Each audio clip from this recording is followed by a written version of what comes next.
안녕하세요. 코인 랩소디 오늘도 여러분들과 함께합니다. 본부장님 오셨어요. 어서 오세요. 안녕하세요. 반갑습니다. 네, 저희가 지금 빨리 비트코인 시세를 봐야 됩니다. 99,000이 됐는데 방금 또 조금 내려왔네요. 이게 이제 아시아 증시 개장을 하면서 좀 올라왔거든요. 그래서 지금 98,994달러. 근데 사실 제가 이따 설명드릴 건데 선물 지수로는 다시 10만 돌파했어요. 그래가지고 돌파하겠네요. 지금 예 아마 돌파할 것 같고 요게 그 직전 네. 고점이죠. 10만 3천 거기서 파티 해야 되는 요렇게 거니까 파티. 이게 이미 이게 진짜 근데 사람들이 무서운 게 이미 이게 경험했던 가격대잖아요. 그래서 분위기가 막 그 처음 때만큼 그러지 흥분하지 않아요. 않습니까? 예, 흥분하지 않아요. 그 이게 사람이 도파민이라는 게 너무 신기해요. 저도 그냥 10만 가겠네 약간 이런 기쁘긴 한데 약간 이렇게 되고 처음에 10만 갔었을 때 그런 이제 환호가 본전 이른 듯한 느낌입니까?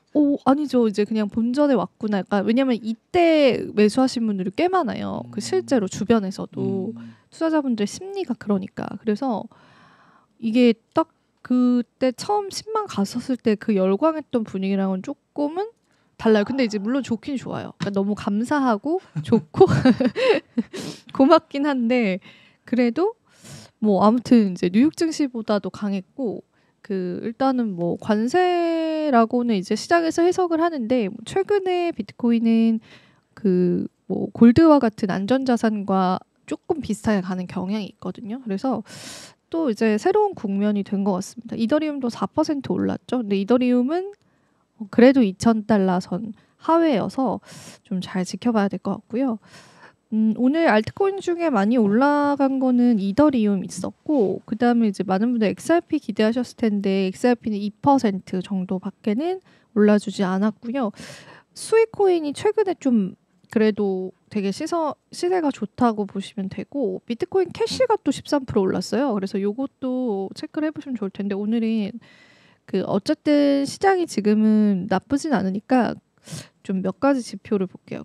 제가 좀 눈에 띄었던 게 알트 시즌 지수가 어제 27일이었거든요. 근데 이제 그게 또 올라서 알트코인 쪽에 관해서 약간 시즌까지는 아닌데 그래도 좀 예전보다는 나은 환경들이 조금 연출이 되는 것 같고 그리고 우리가 크립토 공포 탐욕 지수 같은 경우에도 어제와는 크게 변동성은 없는 상황이고 근데 ETF 쪽으로의 이더리움 쪽 유출은 좀 계속 있더라고요. 그래서 그거는 체크를 해보셔야 될 것 같아요. 일단은 ETF 이더리움 쪽이 최근에는 좀 하락했던 부분들이 있어서 살펴보시면 좋겠습니다. 그리고 오늘 뉴스도 볼 텐데 사실 이제 비트코인 상승의 여러 가지 원인이 지금 거론이 되고 있는데 이제 그 중에서는 이게 무역 전쟁 완화 기대감으로 이제 해석이 되는 기사들이 있고 그다음에 이제 달러 가치 하락으로도 이제 해석을 하기도 해요.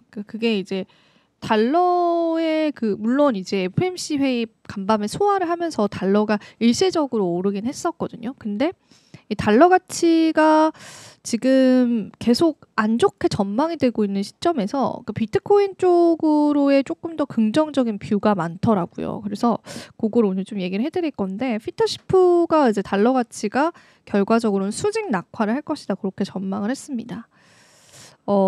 최근 자신의 X에서 달러 가치가 이제 수직 낙하할 것이고 금 가격은 되려 치솟을 것이고 미국의 막대한 무역 불균형을 해소할 유일한 방법은 달러의 기축통화 지위를 종료시키는 것이다. 라고 주장을 했습니다. 근데 사실 이게 기축통화 지위를 미국이 스스로 어떻게 종료시킵니까? 사실상은 그건 이제 불가능한 시나리오이긴 하죠. 근데 그러면서 이제 이분이 연준 의장 비판도 했어요. 그래서 연준이 이번에 금리 동결을 했잖아요. 사실 이제 그 부분에 관해서도 말이 좀 많은 게 이거는 이제 피터시프 이야기하는 별개의 이야기예요. 연준이 금리는 동결을 했는데 미국의 국채는 또 사들이고 있어요. 그러니까 이게 사실은 결과적으로 시장 개입이거든요. 그러니까 이게 시장에서는 해석이 좀 다양한 거죠. 굉장히 지금 연준의 스탠스가 비둘기파적이다 한마디로 양적 완화를 하고 있다.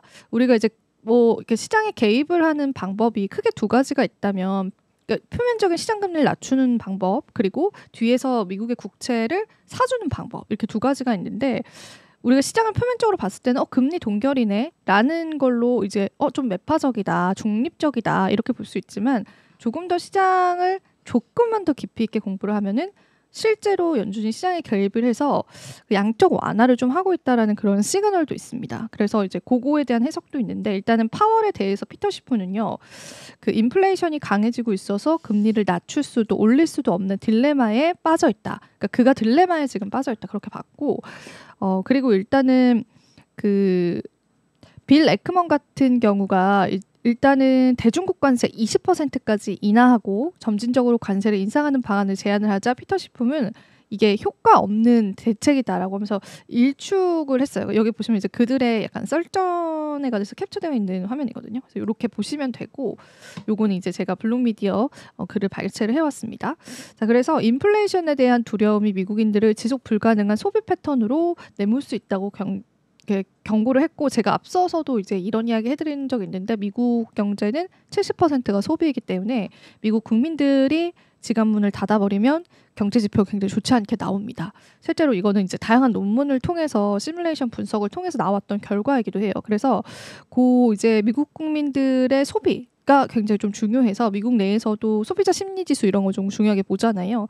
그래서 이제 미국 국민들의 소비도 문제가 될 거고 달러 구매력이 하락을 하면 사람들이 가진 돈 자체를 또 빨리 쓰려고 한다라는 그런 시나리오까지도 같이 덧붙이기도 했습니다. 그래서 결과적으로 이제 달러 가치를 피터 시프는 조금 다른 관점에서 이제 수직 낙하를 했지만 그에 대한 대안으로 금을 제시하고 있는 거고 이 달러 가치 하락에 관해서 입을 모으는 전문가들이 굉장히 많은데 그에 대한 대안으로는 비트코인을 또 바라보는 시선도 있습니다. 그래서 최근에는 그 논란이 또 커뮤니티 내에서는 좀 계속되고 있다. 근데 이게 처음 나왔던 논란은 아니어서 좀 이렇게 놀라울 만한 논란은 아니지만 그래도 한번 지금 다시금 이런 이야기들이 수면 위로 나오고 있다라는 거를 체크해 보시면 좋을 것 같아서 가지고 왔습니다. 자, 그리고 제가 앞서 말씀드린 것처럼 비트코인이 선물 시장에서는 10만 달러 돌파가 됐습니다. 그래서 수위랑 비트코인 캐시도 두 자릿수의 급등을 나타냈어요. 자, 비트코인이 현선물 시장에서 동반 간세를 나타냈고 그리고 이게 오후 1시 40분 경에 쓰여진 기사거든요. 99,000달러를 회복을 했고 CME 7월물에서는 이미 10만 달러를 넘어섰고요. 전체 암호화폐 시가총액 3조 달러를 상회를 했습니다. 소스밸류에 따르면은 그 비트코인이 전일 대비해서 이제 현물 시장에서는 2% 올랐고 아까 제가 보여드렸죠. 99,000 됐던 거. 그리고 이제 거의 이제 전고점 회복 목전에 두고 있는 상황이고 이더리움도 많이 올랐고 알트코인도 언급을 해드렸는데 알트코인 중에서 가장 돋보였던 종목은 수익 그리고 비트코인 캐시가 될 텐데 수익 코인은 6.28% 급등해서 3.61달러 그리고 비트코인 캐시는 10.79% 급등하면서 417달러까지 상승을 했어요. 근데 비트코인 캐시 아까 이제 많이 오른 거 보여드렸잖아요. 비트코인 캐시 같은 경우에는 멀티체인 활용 증가랑 커뮤니티 기반의 수요 확대가 가격 반동의 주요 동력으로 작용한 것으로 분석이 되고 있습니다. 사실 이제 비트코인 캐시도 커뮤니티가 좀 강하죠. 그리고 이제 비트코인 캐시는 생각보다 한국인 투자자들이 좀 가장 많이 좋아하고 가지고 계신 코인 중에 하나예요. 그래서 요거 이제 보시면 좋을 것 같고 아까 이제 오늘 기사로 가지고 오진 않았는데 그 비트코인 김치 프리미엄도 1% 정도 붙었더라고요. 그러니까 김치 프리미엄은 한국 시장에서 더 높은 밸류를 가지고 있다는 걸 얘기를 하죠. 그래서 그런 면들을 봤었을 때 이제 국내 시장에서의 투심도 좀 어느 정도 살아나는 게 확인이 되고 그리고 이제 최근 온체인 지표 보면은 그 굉장히 수급적으로는 나쁘지 않아요. 고래들이 최근에 담아냈던 것들도 있었고 기관도 지속 매수를 했던 부분도 있었어서 그 부분까지도 여러분들 챙겨보시면 좋겠습니다. 자, 그리고 특히 이제 앞서 언급드린 것처럼 그 시카고 상품거래소의 비트코인 선물 시장에서의 강세가 가장 뚜렷했는데요. 5월물이 3.33%까지 올라서서 99,875달러 마감하면서 99,000달러 돌파됐고 그다음에 6월물 같은 경우에도 비슷한 가격대, 특히나 7월물 쪽으로는 이게 선물 시장이니까요. 3.04% 오른 10만 815달러를 기록을 해서 상승에 관한 기대감들을 키웠다라고 합니다. 그리고 섹터별로 코인을 볼게요. AI 코인 많이 올랐어요. 그러니까 전체 AI 섹터에 있는 코인들이 4.14%, 디파이 쪽이 4.29%, 이게 기술 기반의 테마들이 좀 오름세를 보여줬고, 그리고 실제로 이제 NFT 쪽이랑 페이파이 그리고 소셜 FI도 같이 올라섰습니다. 근데 여기서 빠져있는 게 밈코인이죠. 사실 밈코인이 예전에는 뭐 이런 시장 분위기였으면 올라줬을 수도 있었는데 요즘에는 밈코인이 조금 그 정도만큼의 관심을 받고 있지는 않는 것 같아요. 그래서 그거가 이제 조금 이렇게 트렌드가 변할 수 있다라고 보시면 되고, 뭐 도지코인이 트론에게 자리를 내어줄 수 있다 이런 얘기를 제가 어제 들었었는데, 여기 섹터별로의 흐름들은 계속 체크를 해보셔야 될 것 같은데, 사실은 그 밈코인이 아예 안 오른 건 아니고 오르긴 올랐는데, 그래도 부각받는 바로는 이런 AI나 디파이 쪽 테마들이 조금 더 많았다고 보시면 되겠습니다. 자, 그리고 요거는 이제 제가 바이낸스 이야기를 해볼까 하는데, 그 바이낸스가 예전에 고팍스를 좀 인수를 추진을 했었고, 이게 좀 스토리가 길어요. 왜냐하면 우리나라도 되게 금융적으로 약간 폐쇄적인 느낌이 있거든요. 그래서 예전에 바이낸스가 세계 최대 거래소잖아요.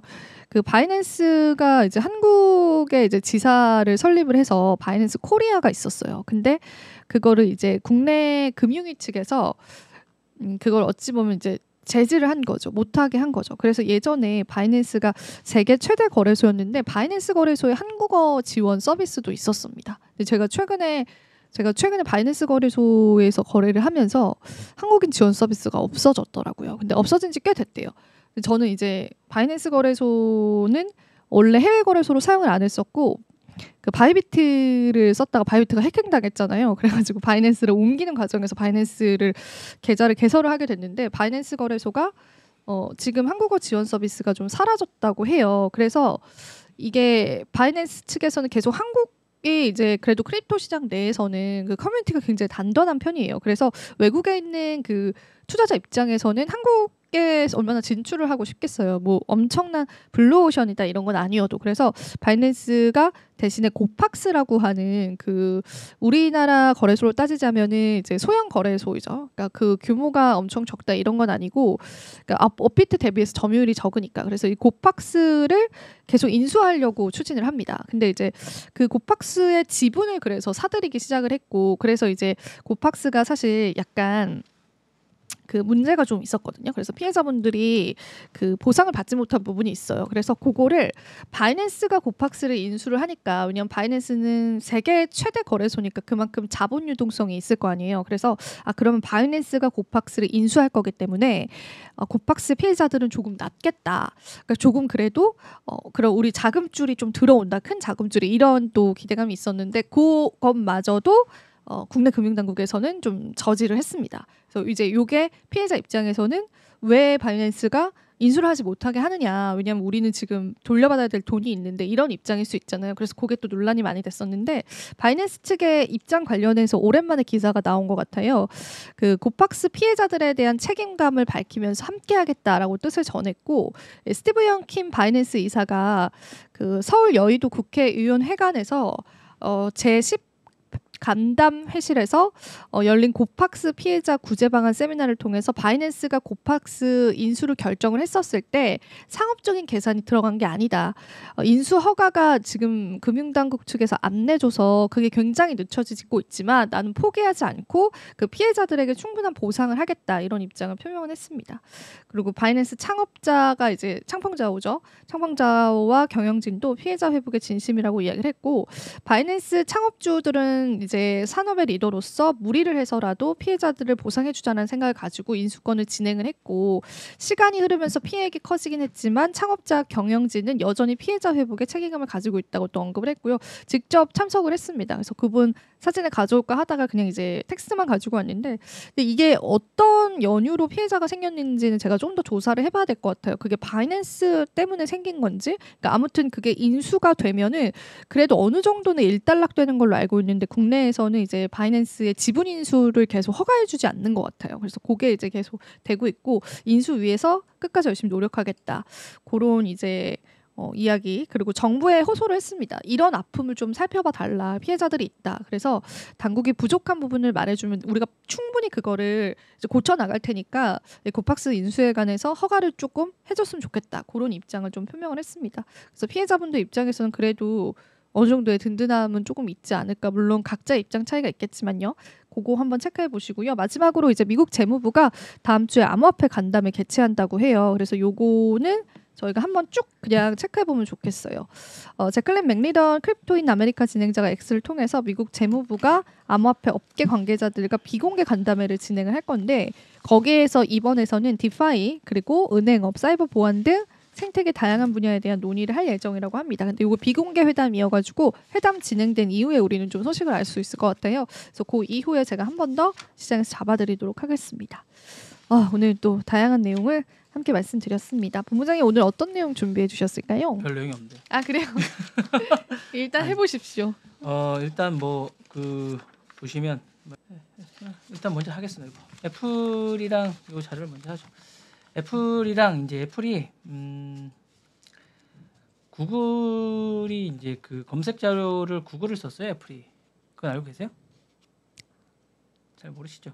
아니야 이거 오늘 들었어요. 들었어요? 근데 잘 못 들으셨어요? 네, 대충 들었어요? 대충 들었어요. 그 자세히 설명해 한 주세요. 200억 달러 정도를 이제 거의 자료를 이제 구글 자료를 썼거든요. 근데 이걸 AI로 대체하겠대요. 퍼플렉시티나 오픈 AI로 손절을 잡는 거예요. 그러니까 그게 이제 200달러 한 20조 정도 됩니다. 1년에. 그래서 구글 그 알파벳 주가가 엄청 떨어졌어요. 그러니까 그래서 제가 봤어요. 주가가 너무 떨어져서 왜 떨어졌지 이러고 봤는데 이거를 헤드라인을 봐도 이해가 조금 안 되더라고요. 네. 이해를 좀 시청자분들에게 시켜주시면 감사하겠는데요. 네. 그러니까 제가 멍청한 건가요? 하여튼 슈리가 작동 원리가 이 AI거든요. 이 AI를 이제 엔진을 구글 엔진을 썼거든요. 슈리 자체가 그러니까 그 엔진을 우리가 뭘 딱 시켰을 때 구글로 네네. 이제 검색을 해서 우리한테 답을 해줬던 답을 거죠. 해줬던 건데 그걸 안 쓰고 이제 앞으로 AI를 쓰겠다는 겁니다. 검색을 쓸 때 AI를 쓰겠다는 거고 이제 기본적으로 이제 슈리 같은 거를 이제 이런 것들을 할 때 이제 앞으로 이런 걸 쓰겠다고 얘기를 하는 거고 향후에 이제 시리가 제대로 작정하자면 챗GPT나 퍼플렉시티와 이제 이걸 쓰겠다는 걸로 이제 생각하시면 될 것 같아요. 근데 왜 주가가 왜냐하면 이거로 비용을 200억 달러를 줬다니까요. 그러니까 일단 일회성 비용이 애플이 200억 달러를 매번 알파벳에 준 거예요. 이게 수익 모델이 엄청난 수익 모델이에요. 계약을 얘네랑 안 하겠다는 거예요. 그러니까 수익이 그만큼 안 나는 거예요. 알파벳이 200억 달러의 수익 모델이 없어지는 거예요. 그렇네요. 그럼 오픈 AI가 그거를 오픈 AI랑 할지 퍼플렉시티랑 할지 누구랑 할지는 모르겠지만 어떤 AI 기업과 하겠다라고 이제 그게 오늘 이제 그 크롬의 그 반독점 그 심리 알파벳 주가가 떨어졌겠네요. 그러니까 알파벳 주가 떨어졌다니까요. 애플 주가는 알파벳 주가는 영향이 없죠. 애플 별로 안 떨어졌어요. 그러네. 알파벳 주가 많이 떨어졌어요. 알파벳 주가가 떨어졌어요. 많이 떨어졌으니까 주식을 뜨문뜨문 보시면 안 됩니다. 제가 미국 주식까지 볼 시간이 없어서 죄송합니다. 뜨문뜨문 그래서 요 물가가 엄청 떨어졌다는 얘기를 해드린 겁니다. 그래서 요 계약이 누구랑 될지는 모르겠는데 그래서 이게 엄청나게 많이 떨어졌다라는 말씀을 좀 드렸어요. 둘이 이제 검색균이 손을 잡았는데 누구랑 잡을지 잘 모르겠으면서 어쨌든 이게 이렇게 돼서 엄청나게 많이 됐다라는 말씀을 드리고 싶습니다. 그래서 어쨌거나 이게 지금 엄청나게 많이 돼서 지금 난리가 났다라는 얘기를 좀 드리고 싶네요. 네.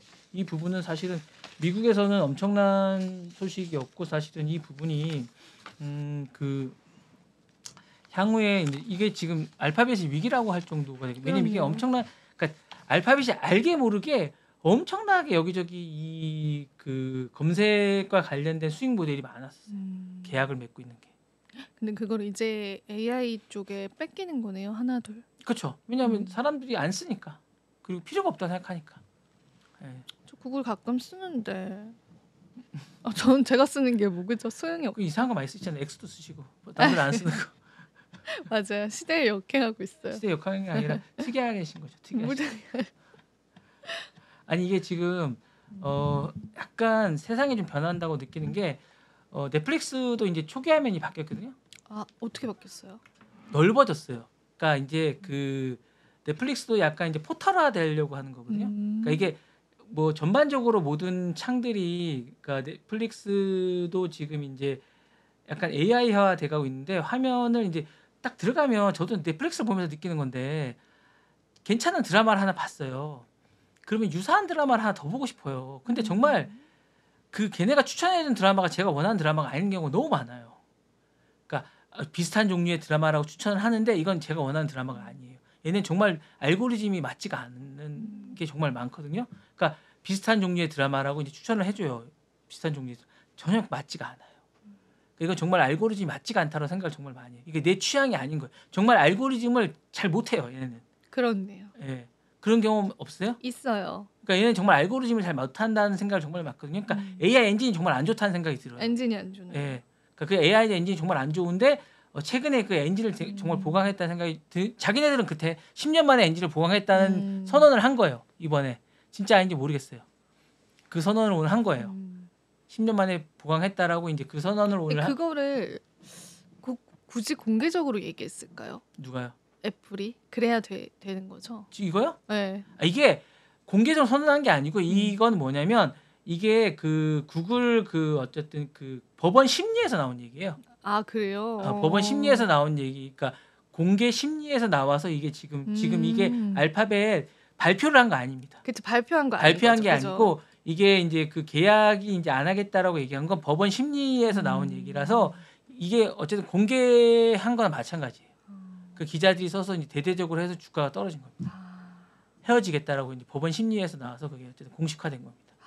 그래서 이렇게 나온 거군요. 네네, 그렇게 나온 겁니다. 예. 취재하면서 그죠? 네네. 그러니까 그 법원 심리에서 요게 이런 사실이 공개가 된 겁니다. 그러니까 이게 많은 사실들이 그러니까 뭐 야후가 구글을 살 용의가 있다라고 한다거나 챗GPT가 얘네를 살려고 했던 의도가 있었다거나 나오면 쟤네가 구글 어쨌든 하겠다라고 하거나 뭐 진출을 하겠다라고 하고 이런 것들이 다 그 어쨌든 이 심리에서 나온 겁니다.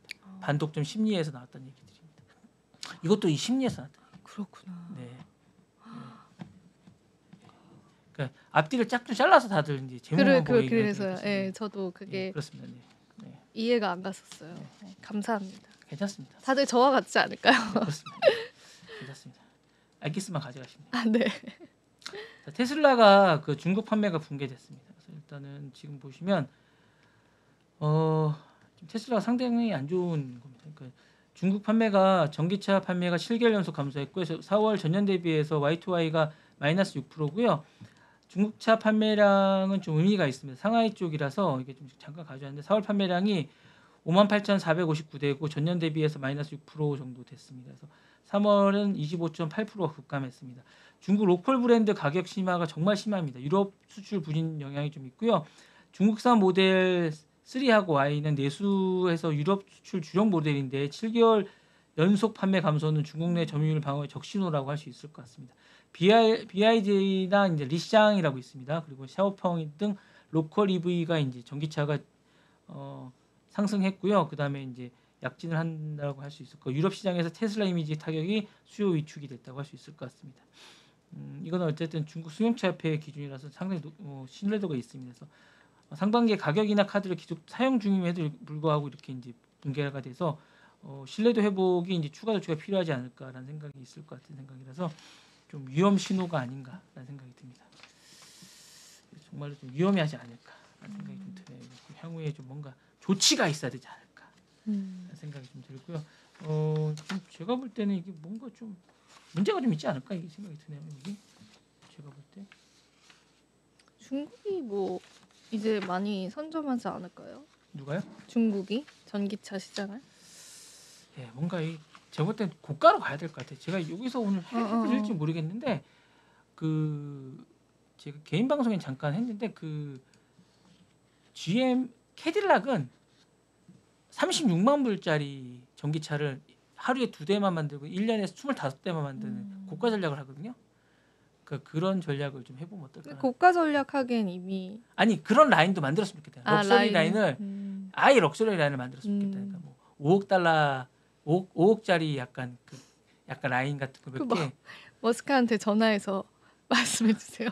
아니 롤스로이스나 이런 건 다 해요. 그런 라인들은. 아예 하죠. 그런 라인을 아예 네. 그런 라인만 좀 했으면 좋겠다는 고가 라인을 네. 아예 좀 만들었으면 어떨까 하는 생각이 좀. 왜냐하면 거기 보면 55인치 LED도 안에 있고 막 이러거든요. 차를 타면. 얼마나 좋겠어요. 가격이 그런데. 각각의 또 위에 창도 각각이 열고 막 이런 게 좀 있는데 아니 차인데 걔는 보통 뭐 웬만한 차도 1억 넘잖아요. 그렇죠. 차라리 그럴 바에는 그냥 4, 5억짜리 하나 만드는 게 낫지 않냐는 거죠.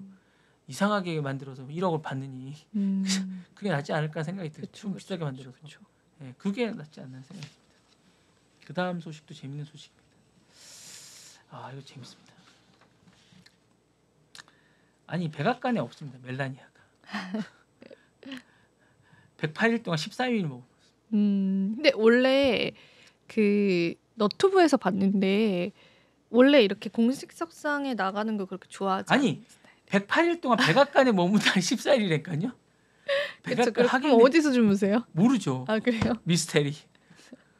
지금 그 뭐지 다큐멘터리 찍고 있는데 14일간 머물러. 아 뉴욕타임스 특종입니다. 네, 그래서 이제 백악관에 불이 꺼져 있습니다라고 이제 얘기 시작하는데 이제 108일이 지났지만 멜라니아 여사는 뭐 백악관 점수를 볼 수가 없고 트럼프 타워 그러니까 거기 있나 봐요. 보통 마라라고에 보통 있나 봐요. 마라라고 했군요. 마러라고. 네. 14일도 채 머물지 않았다라고 오가며 14일도 채 머물지 않았다라고 이제 백악관에 점수를 볼 수가 없대. 그러니까 트럼프 타워하고 마라라고 거의 있나 봐요. 그래서 뭐 좀 특이하다고 얘기하고 있고 베스 트루먼 이후에 가장 낮은 존재감이라고 합니다. 트루먼 부인이 베스 트루먼이거든요. 영부인 존재감이 가장 낮은 한답니다. 그래서 이건 이 퍼스트 레이디 역사 전문가인 캐서린 젤리스가 얘기한 거고요. 실제로 멜라니 여사는 공식 사이나 동선조차 철저히 비공개에 가깝다고 합니다. 거의 보신 적 없죠. 네. 네, 그러니까 백악관 측도 일정에 대해서 구체적 언급을 회피하고 있다라고 합니다. 한때 황급색 에스컬레이터 함께 내려오면서 미국 정치를 두 발을 졌던 부부인데 최근 1년간 둘 사이 거리가 점점 멀어졌다고 합니다. 그게 부부 사이 때문이군요. 예, 그 남편의 외도 재판, 2차례 암살 시도, 재선 캠페인 이러고 하는데 뭐 퍼스트레이디로서 역할을 수행하는 대신에 남편 트럼프 화환을 고르고 행사도 주최하고 있다라고 이제 뭐 얘기를 하고 있고요. 뭐 그녀가 이제 관심을 두는 분야는 따로 있대요. 암호화폐 멜라니 암호화폐 런칭과 다큐멘터리 계약금 4천만 달러 이 두 가지에만 관심이 있다고 합니다. 네. 그리고 이제 백악관 아이들 정원 행사 영상조차 멜라니아에서 등장하지 않았다고 하네요. 그리고 이제 출근하지 않는 보스고 존재하지 않는 퍼스트레이디라는 비판이 이어지고 있다고 합니다.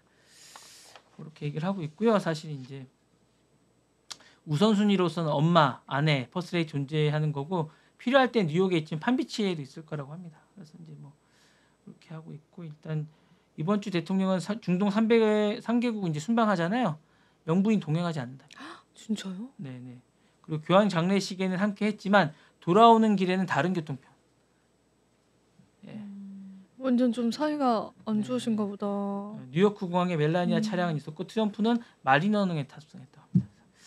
역시 독특한 캐릭터. 이렇게 한답니다. 이게 축구 얘기인데요.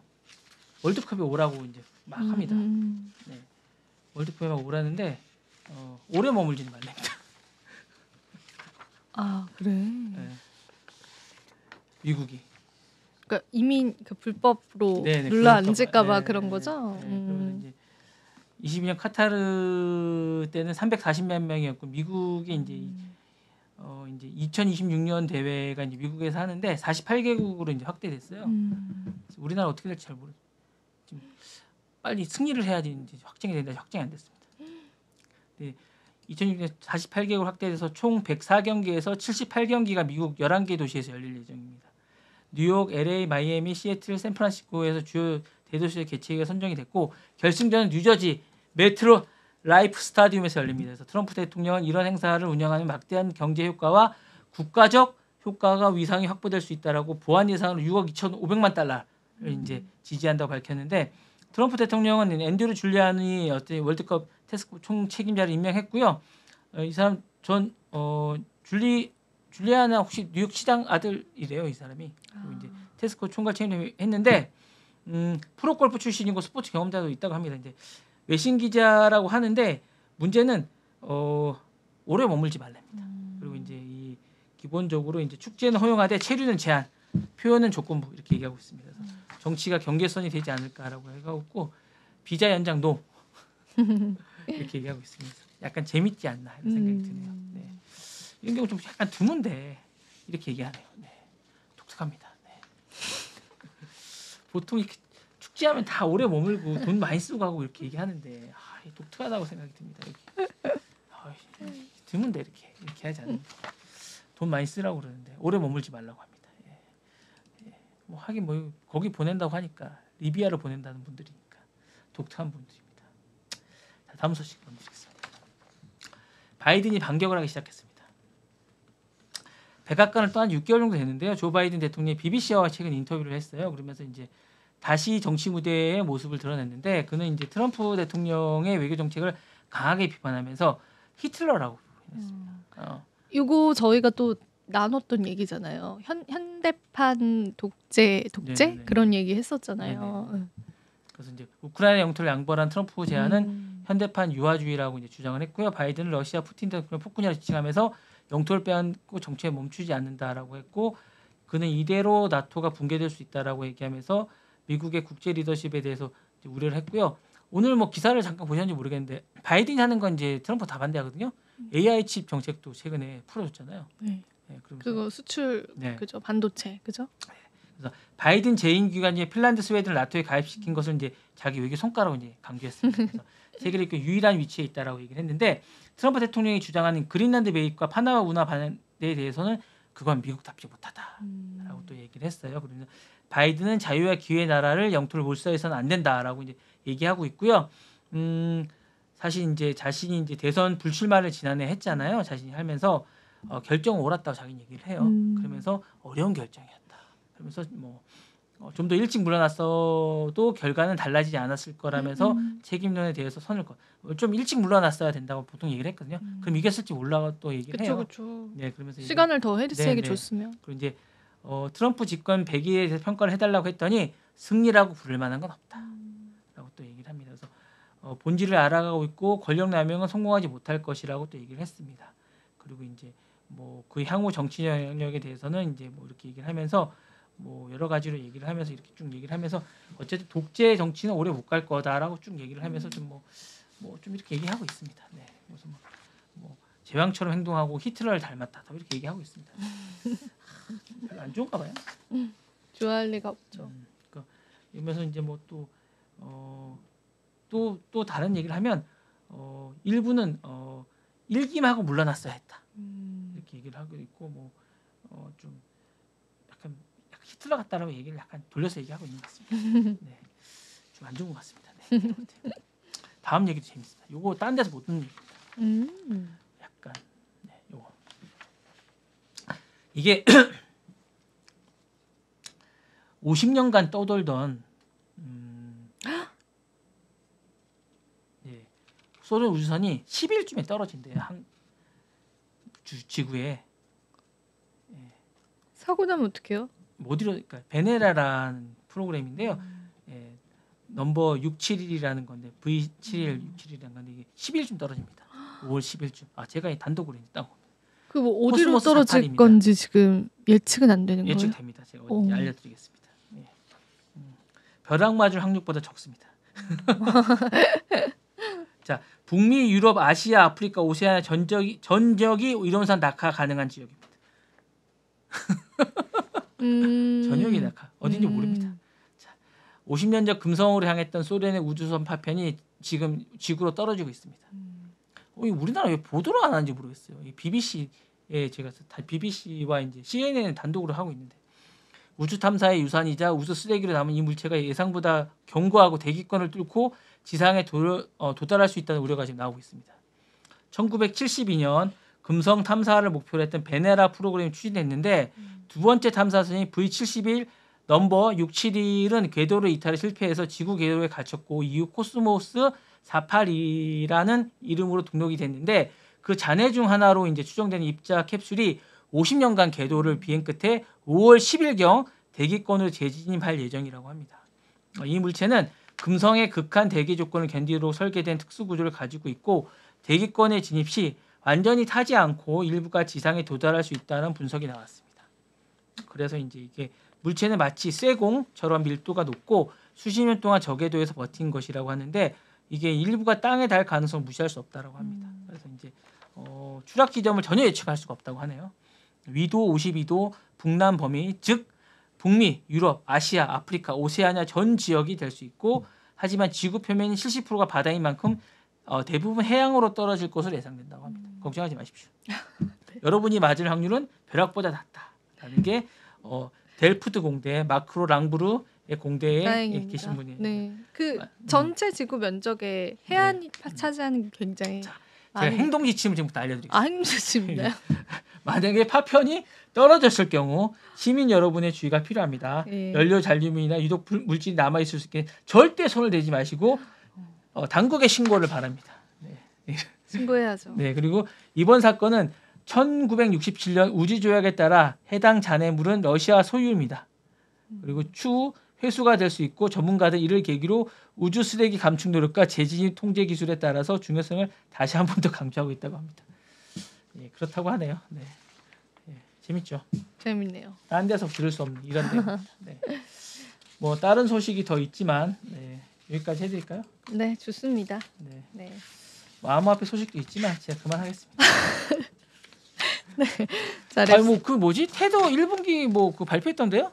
아, 저 못 실적 발표? 봤어요. 아, 근데 너무 잘 나오겠죠. 예, 뭐 어마어마하겠죠. 그중에 20억 달러는 뭐 태양광 이런 데 하고 막 이랬던데. 아, 걔네들? 그런 거 투자해요. 테더가. 네, 걔네들 뭐 이상한 데 투자하고 그래. 투자도 해요. 20억 달러를 막 그리고 거의 은행 실적 발표하고 그러니까 이미 덩치가 너무 네, 커져서. 덩치가 커져가지고 네. 많이 했더라고요. 그리고 990억 달러는 실물 자산을 갖고 있더라고요. 국채도 많이 갖고 있어서 네, 미국 거. 잘하고 있더라고요. 네. 그러니까 엄청 커요, 덩치가 지금. 네, 그리고 그 뭐지? 국가만큼. 암호화폐 뭐라 그러지? 어쨌든 그 친구도 뭐 어쨌든 예 스트레티지 나중에 하겠습니다. 네, 알겠습니다. 네. 우리가 이제 가부화 저희가. 가부화는 아니지만 네, 어쨌든 알겠습니다. 여러분들에게 가부화를 줄까봐 제가 그만하겠습니다. 네, 알겠습니다. 저희 랩소디 오늘은 또 여기서 인사드려 보겠습니다. 시청해주신 여러분 고맙습니다. 감사합니다.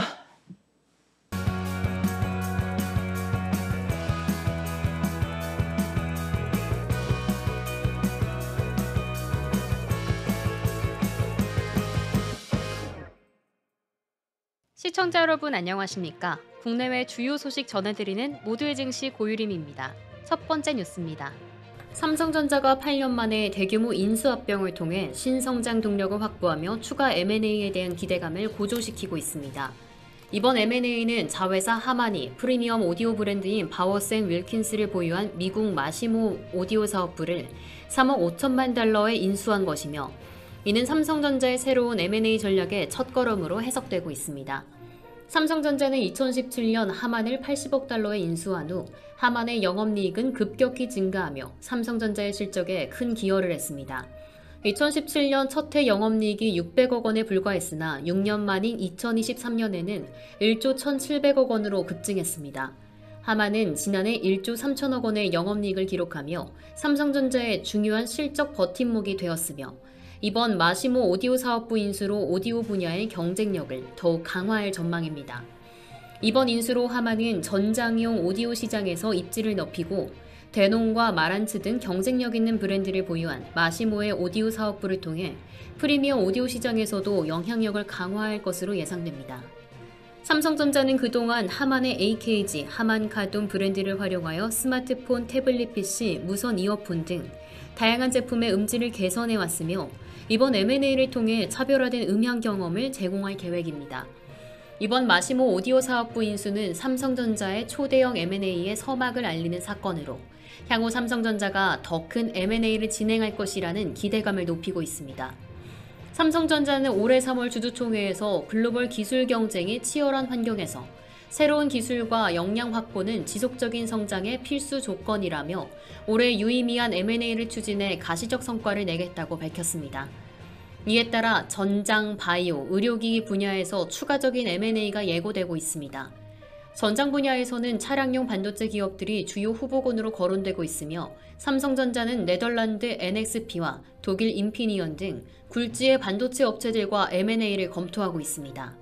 또한 바이오 및 의료기기 분야에서는 삼성전자와 시너지를 낼 수 있는 기술 기업들이 유망대상으로 거론됩니다. 삼성은 지난 2023년 미래사업기획단을 출범시키며 신사업 발굴에 집중하고 있으며 AI와 로봇 분야에서도 지속적인 투자를 예고하고 있습니다. 삼성전자는 AI와 로봇 분야의 하드웨어뿐만 아니라 소프트웨어에서도 투자를 확대하고 있으며 외부 파트너와 협력을 강화하고 있습니다.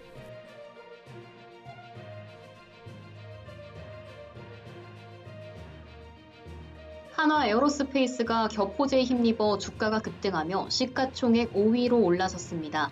한화 에어로스페이스의 주가가 7일 유가증권 시장에서 8.8% 상승하며 89만 원에 거래를 마쳤습니다.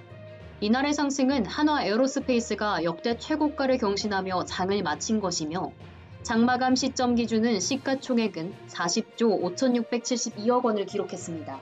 이는 현대차의 시가총액 39조 2,865억 원을 넘어선 수치로 한화 에어로스페이스는 시총 순위에서 직전 거래일 6위에서 5위로 올라섰습니다.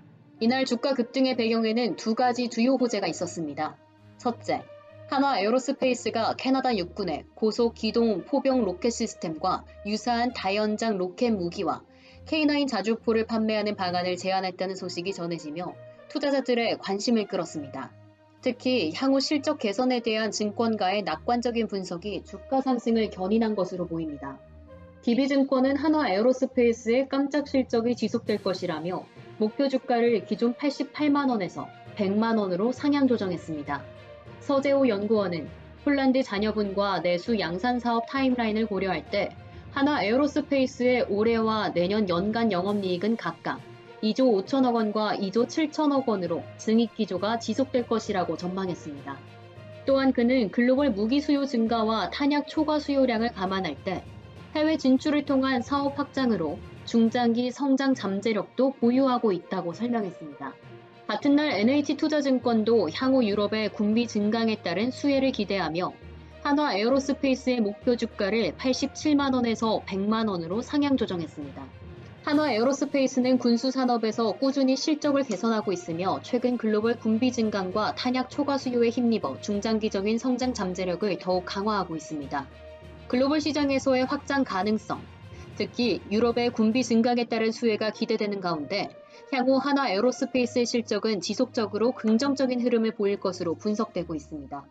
한화 에어로스페이스는 주가 급등으로 시가총액 순위에서 5위로 올라서며 주목받고 있는 가운데 증권사들의 낙관적인 분석과 함께 향후 실적 개선이 지속될 것으로 보이며 군비 수요 증가에 따른 수혜가 예상됩니다.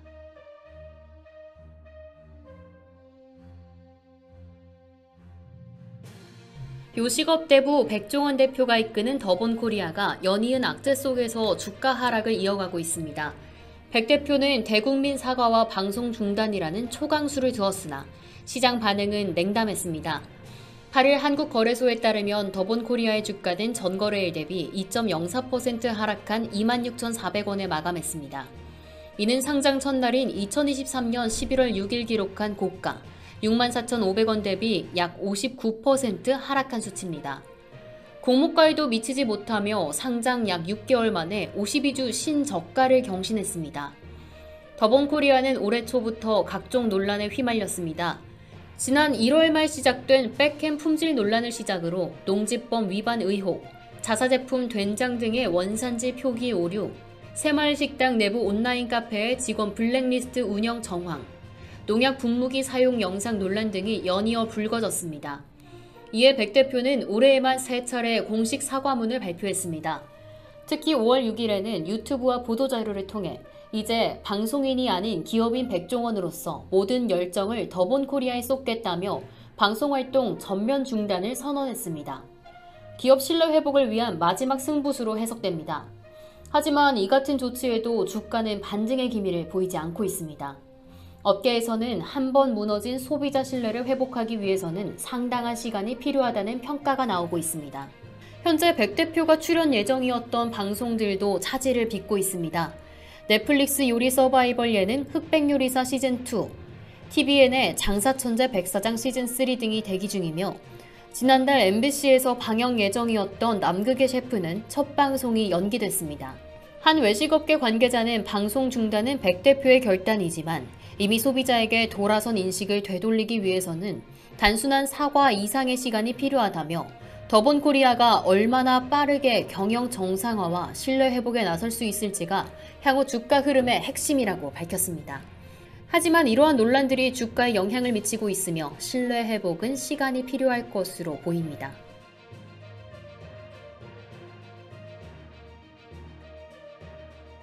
국가 핵심 반도체 기술이 또다시 중국으로 유출될 뻔했습니다. 고대역폭 메모리 분야의 차세대 제조 공법이 포함된 1만 장이 넘는 첨단 기술 자료를 빼돌려 중국 화웨이로 이직을 시도한 SK하이닉스 전 직원이 내부 감사에서 적발돼 구속 기소됐습니다.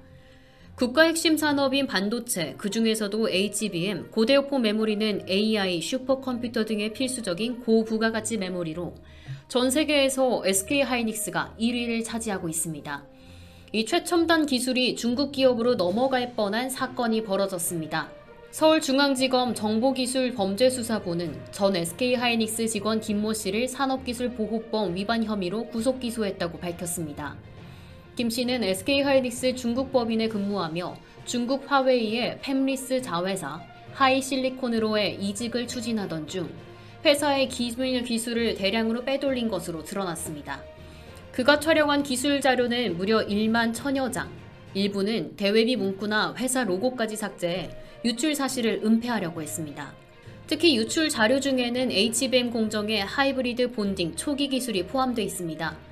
이 기술은 칩의 크기를 줄이고 전력 효율과 성능을 2배 이상 높이는 핵심 기술입니다. 김 씨는 이 기술을 기반으로 이력서를 작성해 하이실리콘을 포함한 중국 업체 2곳에 제출한 것으로 조사됐습니다. 하지만 2022년 사내 감사에 적발되며 이직은 무산됐고 결국 재판에 넘겨졌습니다. 이 사건은 과거 SK하이닉스 기술을 출력해 화웨이로 이직한 또 다른 전 직원 A씨의 유사 범죄 이후 벌어진 사내 감사에서 드러났습니다. A씨는 반도체 공정 문제 해결책 관련 자료를 A4 용지 4,000장 분량으로 유출해 최근 항소심에서 징역 5년과 벌금 3천만 원을 선고받았습니다. 1심보다 훨씬 더 무거운 형량입니다. SK하이닉스뿐만 아니라 삼성전자의 반도체 기술도 중국에 유출되는 사례가 늘고 있습니다. 지난 2일 서울중앙지검 정보기술범죄수사부는 산업기술보호법 위반 등 혐의로 전모 씨를 구속 기소했습니다. 삼성은 이 기술 개발에만 1조 6천억 원을 투입한 것으로 전해집니다.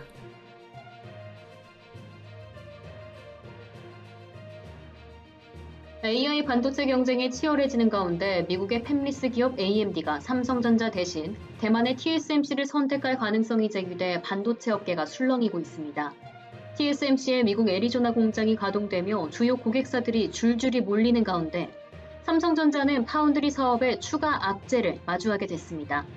당초 삼성전자는 그래픽카드와 AI 반도체 시장에서 엔비디아의 대항마로 불리는 글로벌 설계 기업 AMD를 핵심 고객사로 유치하며 파운드리 실적 반등을 노렸습니다. 특히 서버용 CPU 등 고부가 제품을 4나노 공정으로 위탁 생산할 계획이 논의됐고 이는 삼성전자가 공을 들이던 초미세 공정 확대 전략의 중심축으로 여겼습니다. 하지만 상황이 바뀌고 있습니다. 시장 조사 업체 트렌드포스와 업계에 따르면 AMD가 삼성전자의 4나노 공정 사용을 철회하고 TSMC의 생산을 맡길 가능성이 커지고 있는 것으로 전해졌습니다. 그 배경에 TSMC의 미국 애리조나 공장이 있습니다. TSMC는 이 공장에서 4나노 공정 양산에 성공했고 수율은 70% 후반대로 대만 본사 공장보다도 높다는 평가를 받고 있습니다. 수율이 높다는 건 그만큼 불량률이 적고 생산 비용이 절감된다는 의미입니다. AMD와 같은 대형 고객사 입장에선 훨씬 더 매력적인 조건입니다. TSMC는 이미 엔비디아의 AI 칩을 이곳에서 생산하고 있으며 애플 역시 애리조나 공장에서 4나노 공정을 활용해 아이폰용 칩 생산을 시작한 것으로 알려졌습니다. 미국산 반도체를 원하는 빅테크 기업들의 발길이 TSMC로 몰리는 이유입니다. 반면 삼성전자는 여전히 수율과 신뢰도 문제에 발목이 잡혀 있습니다. 삼성전자는 최근 4나노 수율을 80%까지 끌어올렸다고 발표했지만 TSMC의 안정적인 수율과 고객 대응력에 비하면 여전히 뒤처진다는 평가가 나옵니다. 삼성전자는 지난해에 이어 올 1분기에도 파운드리 부문에서 조 단위 적자를 기록하고 있습니다. 만약 AMD까지 TSMC로 이탈한다면 고객사 확보에 더욱 난항을 겪을 수밖에 없습니다. 반도체 패권 전쟁이 기술뿐 아니라 신뢰의 전쟁으로 번지는 가운데 삼성전자의 파운드리 위기가 심화되고 있습니다.